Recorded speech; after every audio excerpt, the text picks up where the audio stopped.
Bună seara!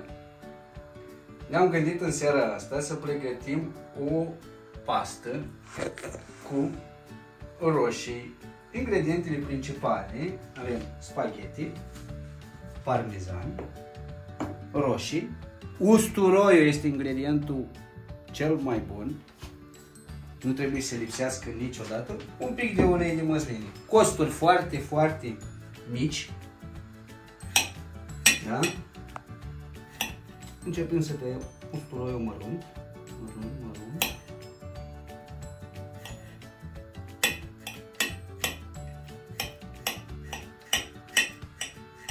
Da?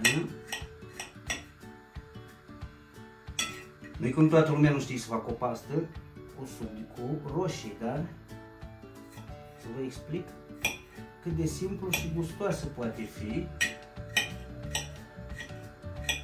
Iar pe vremuri de criză ca acum, nu se cheltuie bani mulți. Asta e prea mult, spălăm roșii mărunte. După cum spuneam, am spălat roșiile. Avem pentru 3 persoane 280 de grame de spaghetti, 300 de grame de roșii. Noi am pus roșiile astea mici din cauza că se cam pe ducă. Dar normal să pot pune și roșii mari, normal.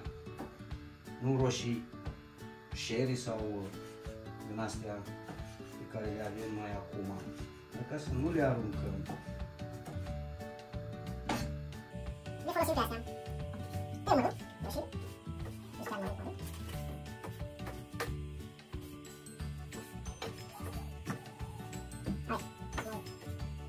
După cum vedeți, am făcut două tipuri de... O parte am tăiat-o mai mărunt, da?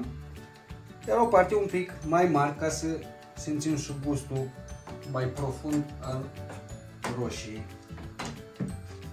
Ulei de măsline, esențial. Ulei de măsline.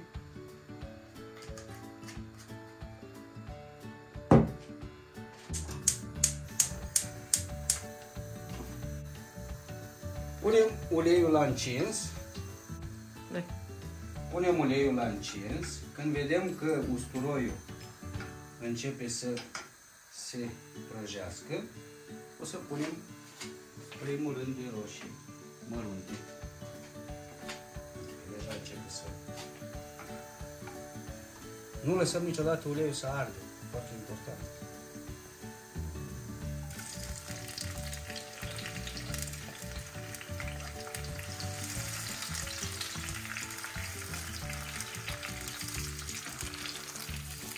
Lăsăm la foc.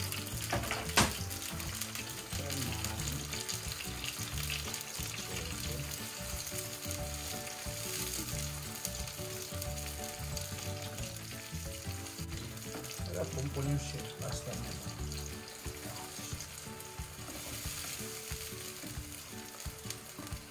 Afac să nu să nu înăbușească.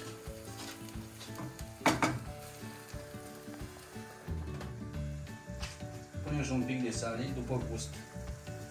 Nici să fie sărat, că sarea nu face chiar așa. Și lăsăm la foc încet.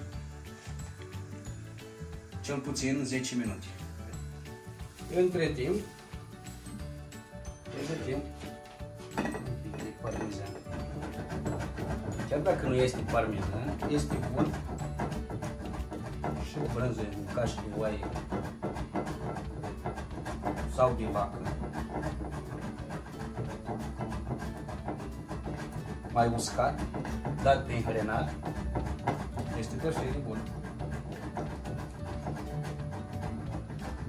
Dar cine poate și are posibilitatea, parmigianul este cel mai bun. Un alt lucru important, să nu uităm să punem sare în apa unde vom pune spaghetele. După ce clocotește apa bine, când începe să clocotească apa bine, atunci vom pune spaghetele.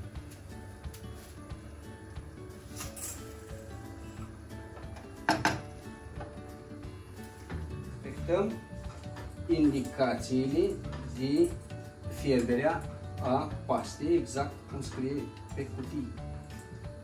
Deci o pastă nu trebuie să fie fiartă mai mult decât e pe cutie, că atunci devine o pastă făinoasă, nu mai are gustul ei. De asta mulți leșesc pe la restaurante în România, de asta 20 de ani, în Italia nu vrem să ne lăudăm, dar aici în România se greșește foarte mult la paste, că le lasă să le fiară mai mult decât este necesar. Eu mai controlăm sucul, la fel și sucul de roșii. Nu trebuie fierte roșiile până pierde toate proprietățile lor, cam este aproape gata. Iar acum o să punem usturoiul ăsta.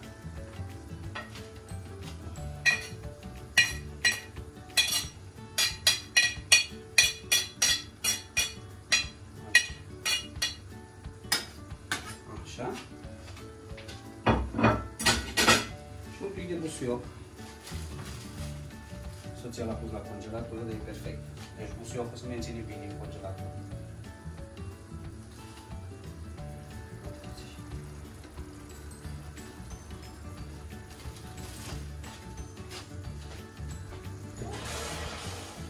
După ce am pus usturoiul, nu mai lăsăm decât 1 minut. Usturoiul nu trebuie să se fiarbă la maxim. Atunci, la fel, pierde toată aroma și busuiocul și usturoiul.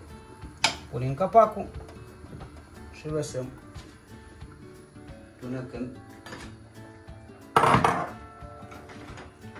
spaghetele noastre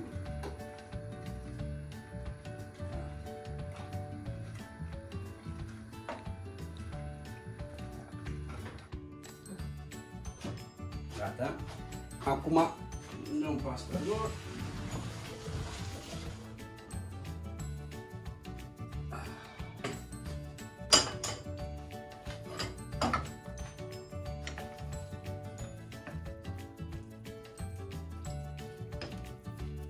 Trebuia un pic.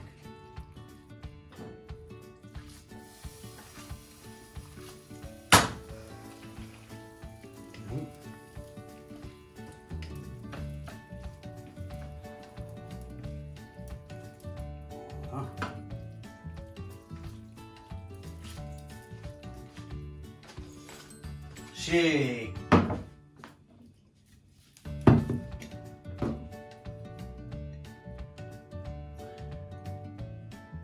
un pic de brânză, parmigiano